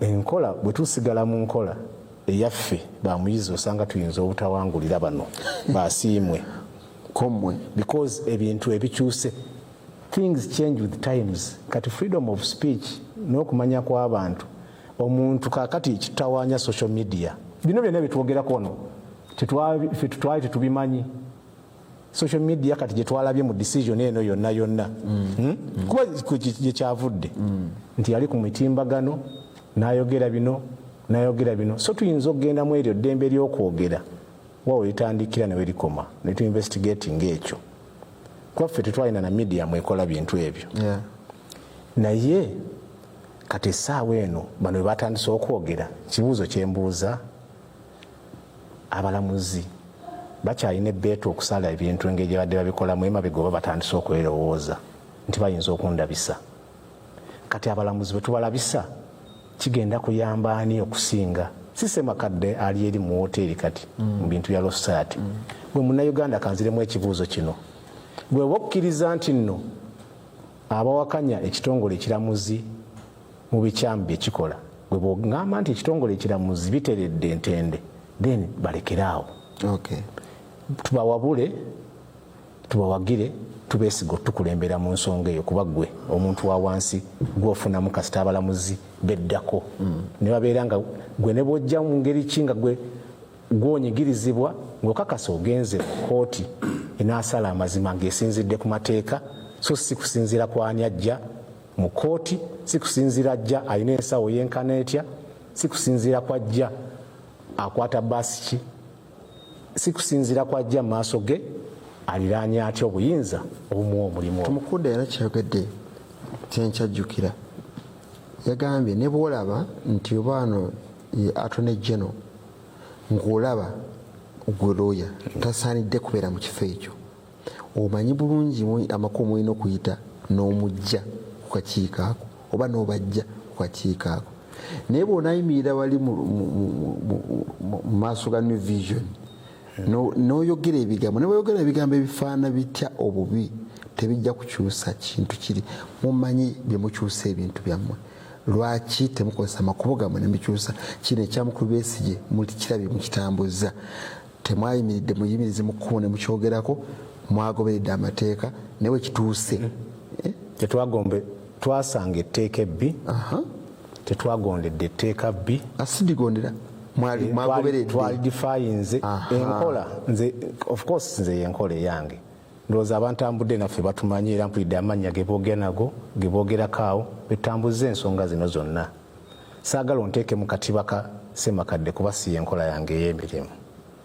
naye njagala bannayuganda eddoboozi ly'okulwanirira eddembe lyabwe mu ndibaga y'emisango mu kooti basigale nga balirwanirira kuba kyekikulu kya byonna abantu balonda Ssemakadde kyekyo manifesto gye yatuwa nga bannamateeka muganda nga oli kyayogerako yenkola n'ensabika naye bwe ntunuulira ekyo ekitono kimbuza ekifaananyi ekinene kizibikira eddoboozi ya bannayuganda bano be twalonda lye balipresentinga awo wenyimiridde era nsaba abantu bongere okukola ki obuwagizi mu kuteekawo embeera kati lwaki nkugambye social media nti embeera ffenna bukulembeze bwe tulimu nakubudde nange ndi mulamuzi mu City Hall olw'okuba mmanyi nti abantu balaba buli kyenkola ndowooza nnyo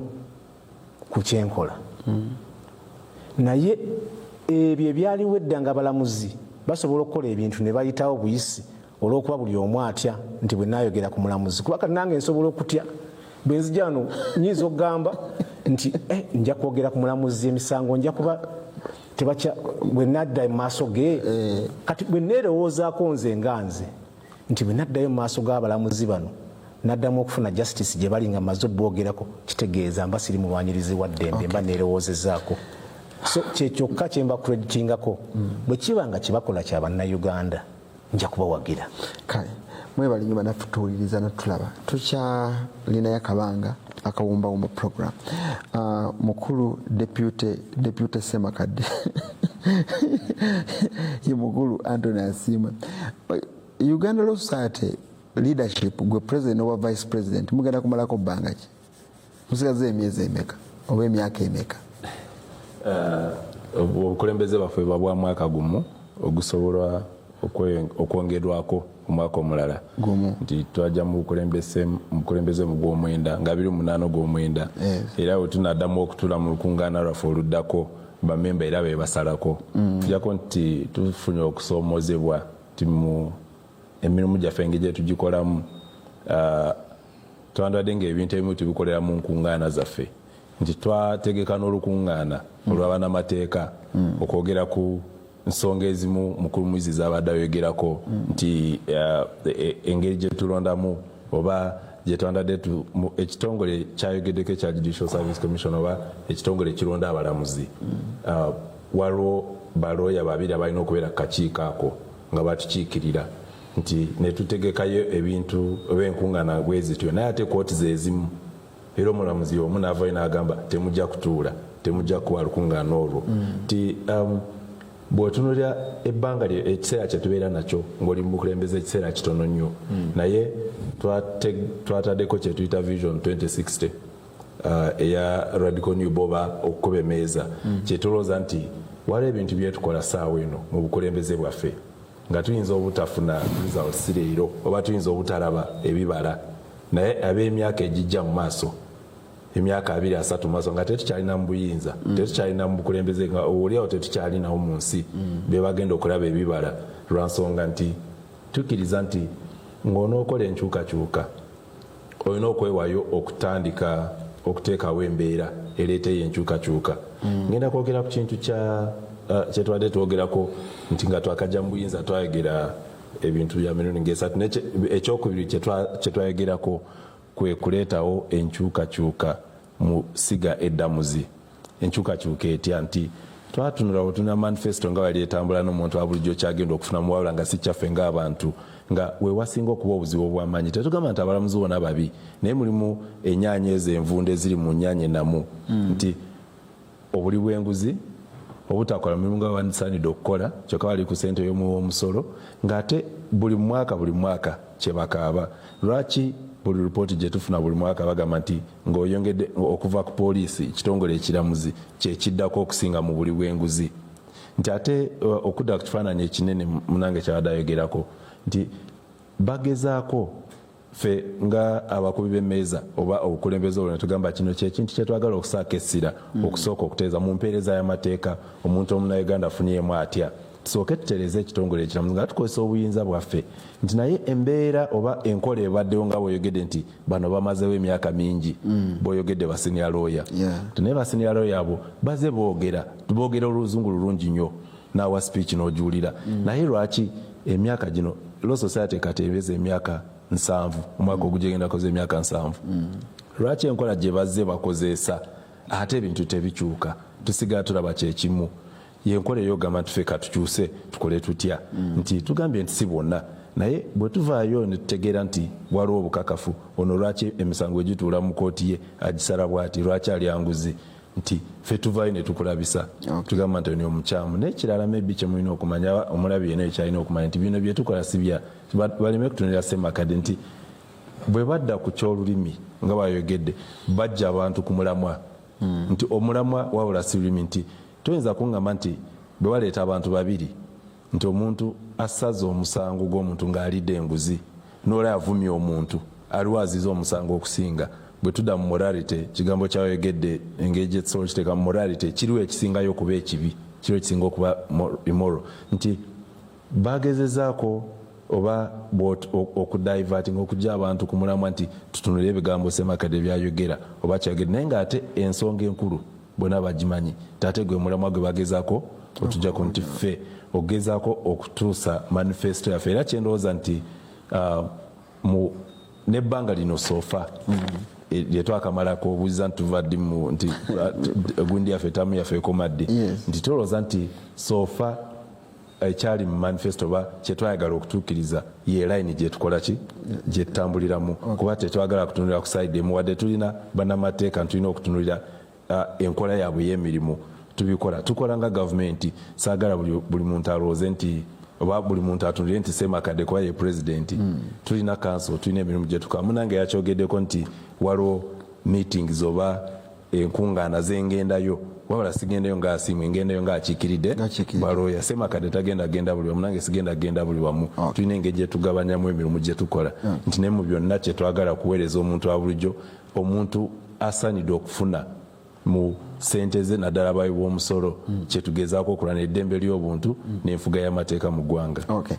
Tugenda kumaliriza naye katoka kalifane sijja kabuuzo ne baalaba obulabi Ssemakadde abantu balaba Ssemakadde ng'avuddeyo n'enviiri ze abantu ono looya anaaba atya n'abaana boono aba NUP bwe balaba pulezidenti waabwe ng'avuddeyo n'enviiri zaali zikuze nga nzinge ziri yamala zikyusa nebaga kati awo tuse mu mbeera ey'obwa pulezidenti mujjuvu kwegamba ne Ssemakadde bamulaba engeri gyavaayo nabe bannange ono looya naye mbagamba nga njogera mu puroguramu newana nti wadde aba ayina enviiri bwe zito kyavuddemu kiriwo kiti olina mpaka yanagamba nedda empisa z'abantu waliwo ezirabika endabika erabwamu naddala ab'amateeka simanyi namunukazi muvuze nga mujja wano naye abasinga muvuga na Benz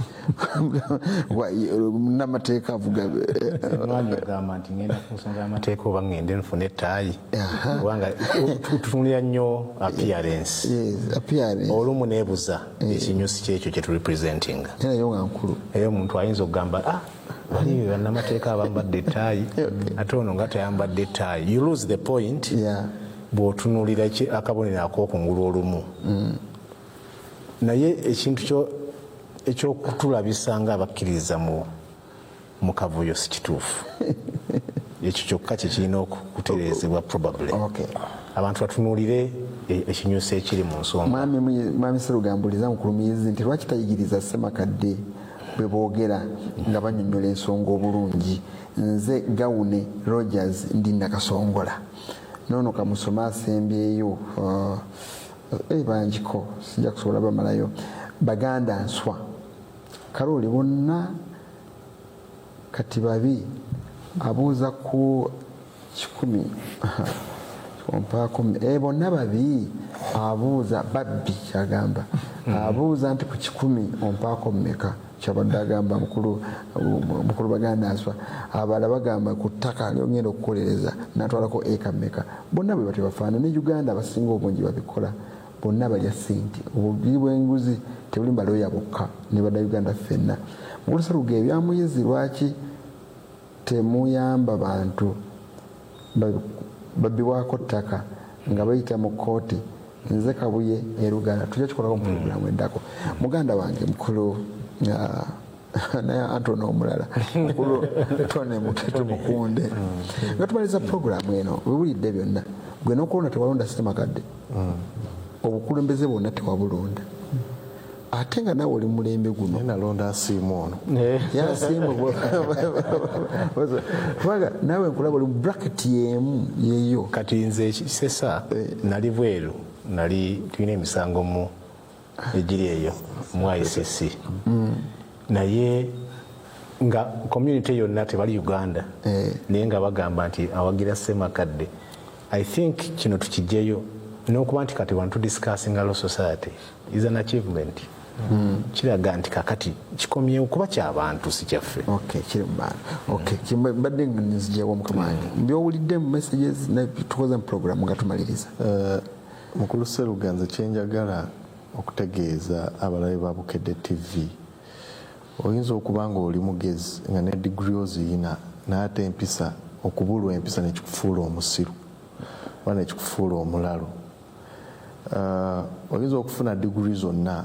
Nze sirowooza nti judgments Sekaana zagabye yasinga ogaba judgments era mu record za backlog. Sirowooza nti mubi nnyo nti buli musango gwakutteko gwasaze gwanguzi kuba tewalina bujulizi. Ne Law Society yennyini terina bujulizi, ne Ssemakadde mwennyini talina bujulizi. Nalaba asaawo foomu ate yandibadde atuwa obujulizi, ye yassaawo foomu ate fe tuba tumuwa obujulizi. So omulamuzi Sekaana gwe boogerako leero bwakuwa decision ng'agamba nti kibalamu oyo owa Nuupu byakoze tebigwana, aba Nuupu ne bakuba engalo. Naate bwagamba nti bwe nkuwa ekiragiro kya kkooti, gwe pulezidenti w'abannamateeka oteekeddwa okuwa ekiragiro kya kkooti ekitiibwa. Bwe nkugamba nti wakoze decision ey'okuyita meeting ya Law Society nga tewali representative wa Attorney General, nga tewali na representative wa Solicitor General, bewagoba mu executive order number 1 wabagoba tubawadde mukisa gwa kuwulirwa. Nze ndowooza nti bwe tuba twagala okussa enkola y'okukuuma eddembe lya buli kinoomu n'abalala tubawe ekitiibwa era n'eddembe ly'abali tuliwe ekitiibwa. Nti bw'oba oyagala kugoba Attorney General ng'ogamba nti Attorney General olina emisango gy'owaza mukkirize yeewozeeko, n'ate bw'omala omugoba n'osigaza abantu 5 ate oyagala bali 5 bayite meeting awatali koramu. Omulamuzi wajja n'akugamba meeting eno eteekeddwa obbaamu abantu 7 naye wasigazza 5 kubanga wagobye bali 2, so meeting tesobola kuyitibwa. Nkusaba busabi ekiragiro kino kisse mu nkola. Gwe n'ovaayo n'ogamba omulamuzi nti entegeera ye eringa obumpi bw'obusajja bwe. Kuli kifo kyagala twogerako otaba literature kuba nze ndowooza mukulu Ssemakadde eyo teba literature ffenna tumukozesa mu courts, ate era ndowooza nti mukulu Ssemakadde si yasoose okufuna mu literature era si yasembeyo ofuna n'ate ayinza okuba yasoose okubulwa empisa mu bapresidents era ng'ayinza okuba yagenda osembayo okubulwa empisa kuba onkusibirira ddala nti bw'ayita omulamuzi Jane Francis Abodo byonna bye yamuyita abantu b'Ekaramojja bonna kababeere ba MP abakola literature. N'omuntu gwe tuwa ekitiibwa mu Uganda Law Society gwe bayita Sempeebwa yavaayo n'awandiika ebbaluwa n'agamba sikirizagana naani na Ssemakadde. So gwe bw'oba oyagala rights zo zibeere protected as the president of Uganda Law Society, oli naye mulamuzi eri ekitiibwa kyalimu, waliwo amateeka agabafuga agwana ekitiibwa ekyo nga gwe bw'oyagala ekitiibwa kya president. So tosobola kuŋŋamba nti oyita mu kutyoboola eddembe ly'abantu abalala okukuuma eddembe ly'abantu abaakulonda. Nze sikiwa nti mu manifesto ye yayimirira entebe ekigo n'agamba nti agenda vuma abalamuzi, era obwo obululu bwandibadde busalekako era abasinga bonna baamuvaako. Naye omulamuzi Sekaana ekirala, omulamuzi bw'avaayo n'akuwa ekiragiro n'agamba nti bali banno abagoba nga toyise mu nkola onuŋŋamu, ate gwe n'ojja n'omugamba tulina n'obujulizi nga weebaka ku bawala, tulina n'obujulizi nga enguzi ogiriyira ddala. Munnamateeka omutuufu era pulezidenti eyalondebwa abantu 2,000 ng'oyagala abantu bakukkiririzeemu, vaayo oleeta obujulizi nti wali ekibanja ky'ono n'ono. Wiiki eno yennyini gye boogeddeko Sekaana omulamuzi yagaba judgment ng'emu ku zo kwe kuliyirira abantu be baasiba aba Nuupu. Ekyo abantu tebaakiraba, tebaayogerako nti oba mubi nnyo. Supreme Court omulamuzi mwennyini aba Law Society gwe bavuma Chief Justice nga tanawa nsala ye yasooka n'abawo obubaka bwe nti si musanyufu gye bali, nti abamu babadde boogera nti bamutadde ku pressure akole kino. Bwe bafuna kye baagala basanyuka, bwe bafuna kye bataagala ne batyoboola eddembe ly'abalamuzi. Abalamuzi bano nabo bannayuganda era constitution bwegamba nti eddembe ly'abantu nabo bantu. Omulamuzi gw'oyita Jane Francis Abodo tojjangayooko wadde evidence emu egamba nti oba yalema okusanctioninga file. Ssemakadde oyo ayavuma omulamuzi oyo bangi bamuwaabira okukozesa obubi emitimbagano, omuli n'ensereko yamuwaabira okumutyoboola. Omukulu Jane Francis Abodo byonna n'abitunulira n'agamba tewali bujulizi nga Ssemakadde tanafuuka na pulezidenti. Omukulu oyo yandibadde asobola omukwatira wali n'agamba kaamukwatemu, naye oba yasobola okutunulira fayiro n'agamba tewali bujulizi bumala kulumika musajja ono, ofuuse pulezidenti, yakuwa ekitiibwa wali naye gwate kati tomuwadde ekitiibwa omuyitanga bw'alidde enguzi, tojjaayo bujulizi bwonna n'omala kubanga wasoma literature, wasoma oluzungu lungi nnyo, walabira ddala nti n'abantu ekatonga bakyusa emitwe, ne Elias Lukwago n'abantu bempeera ddala ekitiibwa ab'omu FDC bonna bakyusa emitwe nga tebakkiriza musajja byayogera. Description eyo tosobola kuŋŋamba nti yabannamateeka bokka. Bwe tuba twogera ku nkuŋŋaana ezo tetwogera n'abannamateeka, twogera n'abannayuganda. Nkuwadde example ey'okulabirako nti bw'ofuuka president wa Uganda Law Society gwe custodian wa rule of law, bw'oba oyagala okuweebwa ekitiibwa era obutatyoboola ddembe lyo nga toyagala bakukwate, toyagala bakusibe, toyagala bakusseeko biwandiiko by'oyita ebityoboola eddembe lyo, weera ddala ekitiibwa abantu abalala. Nawe oli bw'onaamuvuma kubanga naye akkiririza mu mateeka ajja kudduka mu kooti nti munnaye bye wanvumye si bya literature era si bya nkola ya Kingereza. So ate kooti bw'evaayo nekkirizaganya n'ono ng'obujulizi bamaze owuliriza obujulizi, omulamuzi n'agamba okusinziira ebigambo byebwamuvuma nti kino ne kino ekyekkalamoja si kya bugwenjufu, ate gwe n'ovaayo n'ovuma omulamuzi okatusubire nga kayizi oba ovumye omulamuzi wa kooti enkulu.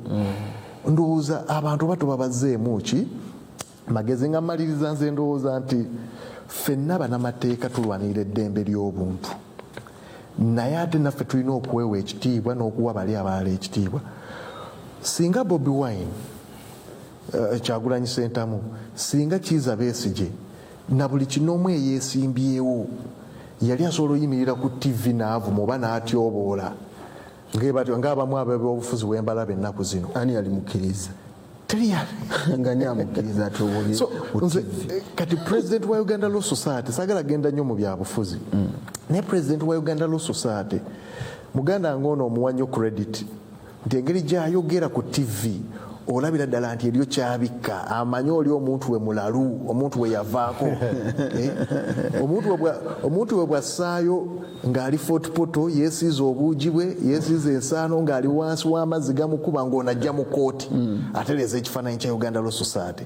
Oli bw'avaayo nga ali ku airport ekifuba akitadde bw'ati ayina abawala babiri abakwatiridde ng'onajja ne komiti abikkirirawo. So ndowooza nze ekyokugamba nti ebintu Ssemakadde byakola byakulwanirira ddembe, ndowooza nti eriyo baalinnyako, ate ne bano baalinnyako tebasobola sirika busirisi.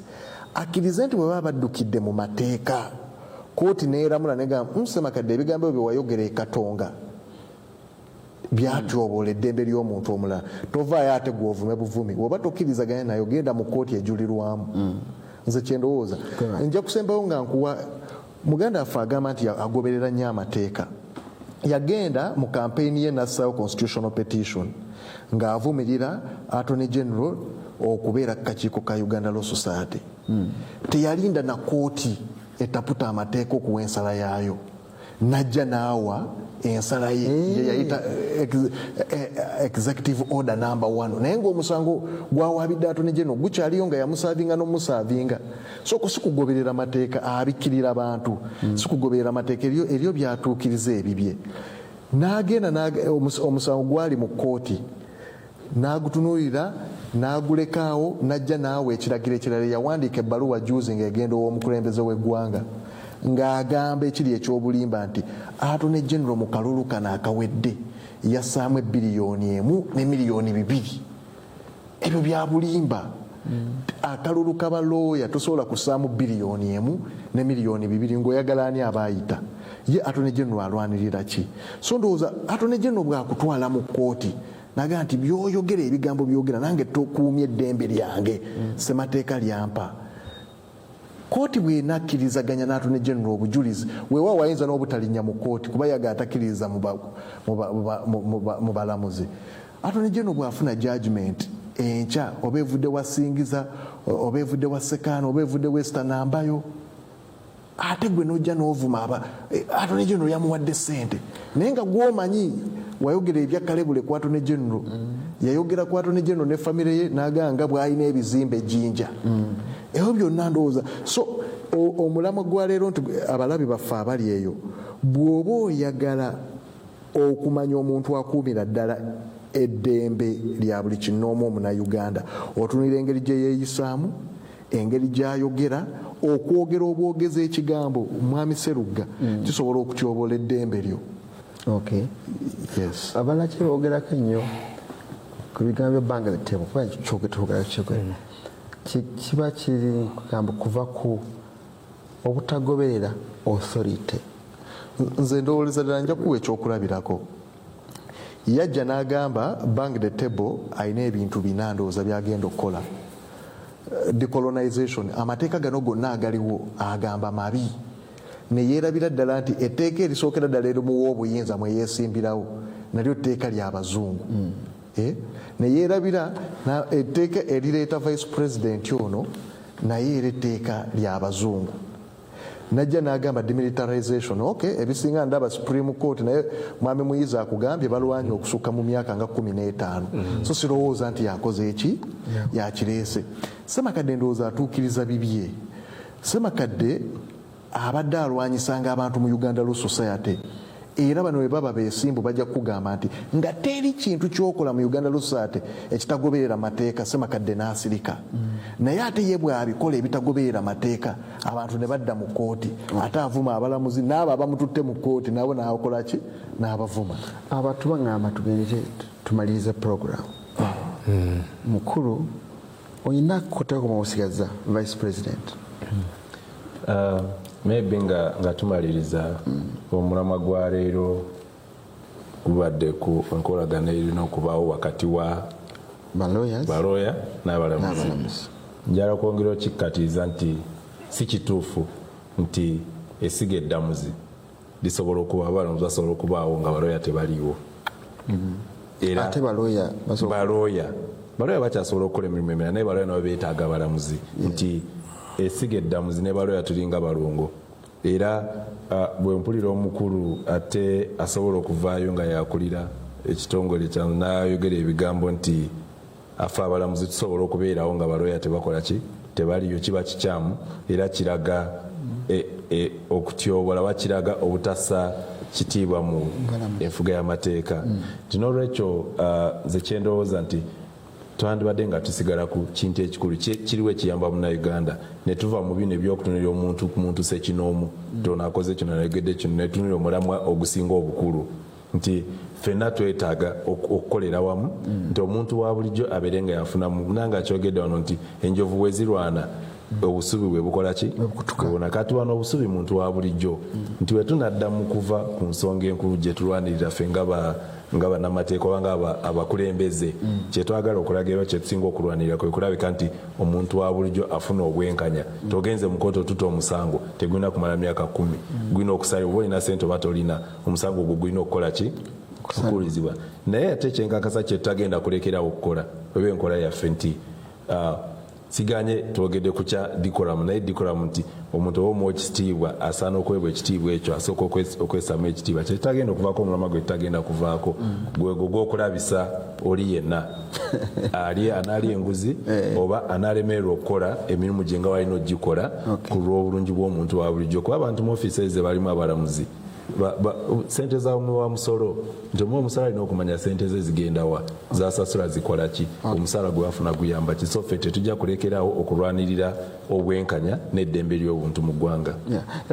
Ntera nnyo bala bayita abakozi ba kooti balooya mwenna bagasa abali awo bababi ba kooti. Ate ekyenjawulo nti ffe balooya mumatu tetuli bakozi ba gavumenti nti omuntu akuwadde omulimu yakusasula nti waliwo maybe nawo bwokolera obwereere nti naye abalamuzi oba abayefuna ku musaala gwa gavumenti abakozi ba gavumenti ndeera sente zibasasula musolo nemwe muri ba judicial officers abo be ba judicial officer kati fe baloya tuliwo ku lwaffe nti tukiyita ogenda mu kooti ng'oli akusasudde ogenda owoza ensonga kambi veke naye era tuli baofiisa ba kooti kati njagala tumalirize njagala kugambo layini zigera mu dakiika emu mu dakiika emu nze nja kusaba tudde ku mulamwa kituufu ensiba mbi edibya mutere era yewadde abamu ebbeetu erinafuya ekigendererwa ekinene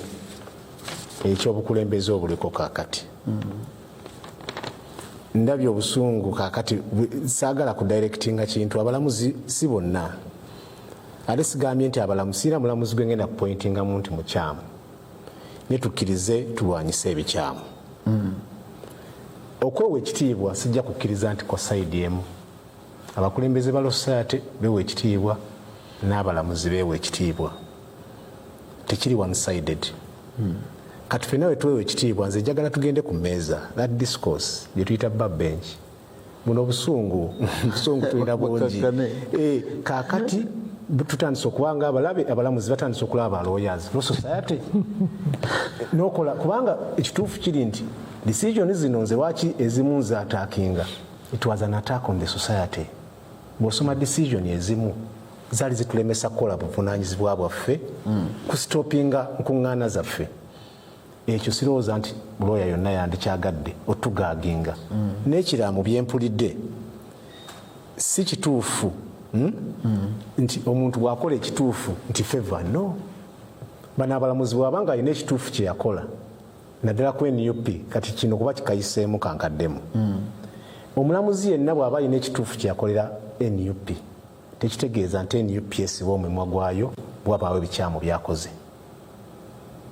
era saabalamuzi bw'aba yatukoze bulungi ne tufuna decision gye twafunye sigenda kuggalawo mumwa gwange kumugamba nti ne bwe yajja nga atuwa ensala eyo yaggulawo na busungu obusungu simanyi gye buvudde mu ggwanga lino abantu balinga ab'ekyayi nalaba saabalamuzi ng'atandika era eyakkakanya yali Justice Kibita nannyonnyola bulungi ekyatuyisaawo ku ensala eno naye yatuuka saabalamuzi yatuuka alumba ndowooza kati abakulembeze ebifo bye mutuulamu nze ne Ssemakadde gwe mbadde njogerako mbadde soogera ku Ssemakadde gwe mugjeyo w'enviiri mbadde ndowooza ku Ssemakadde a representing institution nze gwe mbadde njogerera era obukulembeze bwe ne manifesto njiraba ne bano bonna bajja n'omulamwa omulungi omulamwa abalamuzi gwe batandise okuwulira era nkikakasa ebibala tujja biraba nga bw'ayogedde webale mukama wange tukole ebintu nga tubikola ku lwaffe tukole ebintu nga byenkola bya muntu weeri ekaddugala gye ngenda okukiikirira muntu weeri mu nnyendo muntu weekatwe muntu weekatwadde muntu oli asembayo buli tunaamanya nti bannamateeka nga bwagambye nti tuli private naye tumanye ate bye tukola si byaffe bye tukola tubikola lwaki lwa muntu oyo asembayo weebale nnyo otuwa omukisa guno era nsanyuka nnyo nti kakati ekintu kye mwalowoozanga nti Law Society kiri eyo kya bannamateeka mutandise okitegeera nti ky'abantu kyekyo waaki otuwa omukisa okujja ne tukikubaganyako ebirowoozo nange nembeebaza mwenna bakama bange kujja mu puroguramu eno n'okumanya nti bw'onaafuuka MP member parliament akiikirira mukungwe mu parliament ojja kweyisanga kati ekyo osibambi kuba oyogera ekigambo nekyabika ngaekyanyendo mukungwe ekirungi ffe twakuzibwa tuli bansa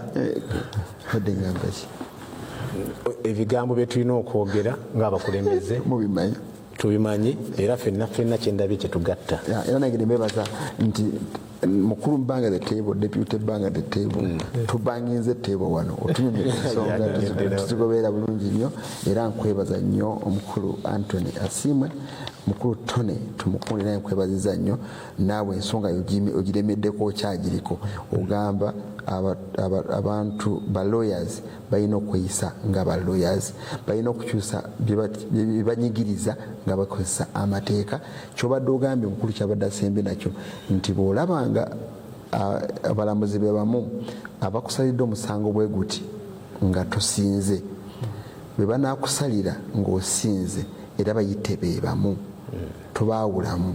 Mwebale nnyo, mwebale ddala abatuuliza bana abatulaba, mwebale nnyo. Mumpeereza message nnyingi nnyo, ezimu nsobodde ozisoma naye muyonjo omutono gukyamya enkoko ekinsuti. Mwebale nnyo muganda wange, yembali nameka bane baganda bange